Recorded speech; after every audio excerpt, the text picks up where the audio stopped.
ওরা ভোক্ত অধিকার সংস্থাও জানে, কোম্পানিও জানে, সরকারও জানে। এখন বাজার হলো ক্রাইসিস, মানুষ রমজানা বাজার করতে আইসা কোনো তেল পাচ্ছে না। যেই জাহাজে করে যেই ধরনের তেলগুলো আইছে আমার মনে হয় বাংলাদেশ তলে আলাইতে পারবো এই তেলগুলো, এরকম ভাবে আমরা দেখছি। ওনারা মিটিং করে, কোম্পানিরা বলে আমরা মাল দিচ্ছি কিন্তু বাজারে কোনো মাল নাই। যেমন রূপচাঁদা 1 সপ্তাহের ভিতরে কোনো মাল নাই। তীর গতকালে 1 কার্টুন মাল পেয়েছি, পুষ্টি মাল নাই, ফ্রেশ মাল নাই।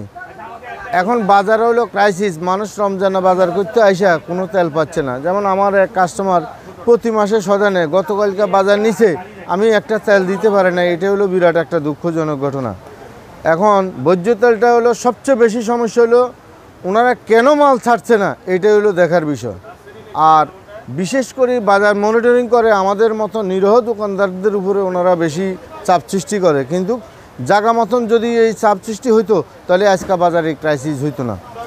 যেমন আমাদের উপরে আইসে আপনারা মাল দিচ্ছেন না কেন, মাল সাজান না কেন। আর মাল পাইলে তো আমরা সাজাবো, মাল পাইলে তো বিক্রি করবো। বিক্রি করলে আমার 2 টাকা লাভ হবে, আমার তো লস নাই।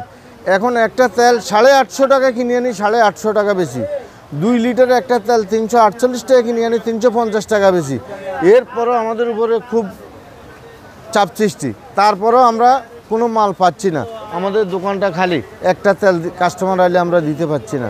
এটা হলো বিরাট আমাদের জন্য দুঃখজনক ঘটনা।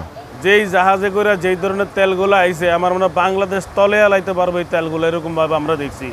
আসলে কিছু অসাধু ব্যবসায়ী আছে, যেমন বড় বড় ডিলার, বড় বড় কোম্পানি যারা এরা মনে করেন বাজারজাত করেন না। বাজারজাত না করার কারণে ডিস্ট্রিবিউটারও আমাদেরকে দিতে পারে না, আমরাও কাস্টমারে দিতে পারি না। যেমন আমার ডেলি 20 কার্টন তেল চলে, আমার মনে করেন কালকে আত্মীর কোম্পানি আমার অলরেডি 1 কার্টন তেল দিচ্ছে। দেখেন আপনি মেমো আছে, এখানে স্লিপ আছে, 1 কার্টন তেল দিচ্ছে। আচ্ছা 1 কার্টন তেল যখন দিচ্ছে আমার 20 কার্টনের জায়গায় কীভাবে ঘাটতিটা আমি পূরণ করবো?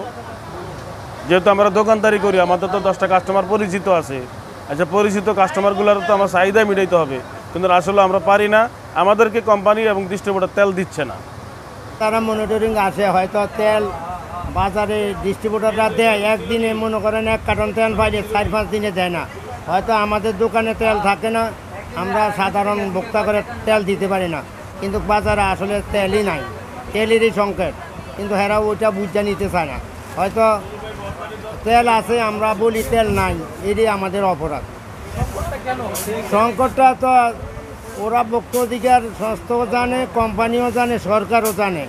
তেল আজকে প্রায় 1.5-2 মাস যাবৎ তেল বাজার সরবরাহ হইতেছে না, খুবই সংকট তেলের, এবং সরবরাহ খুব কম করিয়া দিতেছে।